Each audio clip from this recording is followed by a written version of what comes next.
Nabisto sa isang NBI raid ang pamimirata umano ng mga libro sa isang printing press at isang bookstore sa Recto, Maynila. Sa pamagitan po yan ng pag-photocopy sa original na libro para gawing book-alike. Saksi si John Consulta.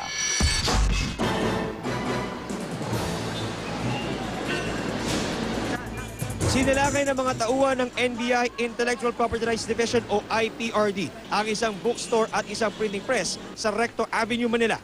Ang punterya, ang mga librong kung tawagin ay book-alike. Ang bago raw modus, ipa-photocopy ang libro at ilalagay sa inimprentang colored na cover at back page. Saka inihahalo sa mga tunay na libro na ibinebenta sa kanilang mga customer.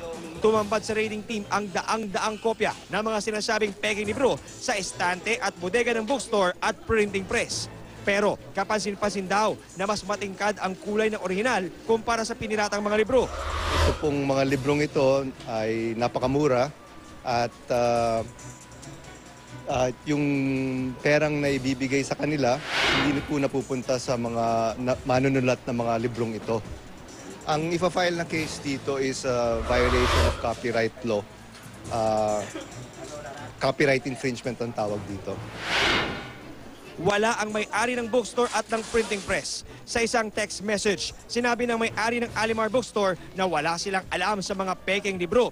Kinukuha lang daw nila ang mga libro sa supplier. Wala naman gusto magbigay ng pahayag o anumang impormasyon ang mga inabutan sa printing press. Kaya kinumpiska ng NBI ang mga naglalakihang printing machines at photocopying machines. Maging ang daang-daang libro, kinuha rin para raw hindi na maibenta pa.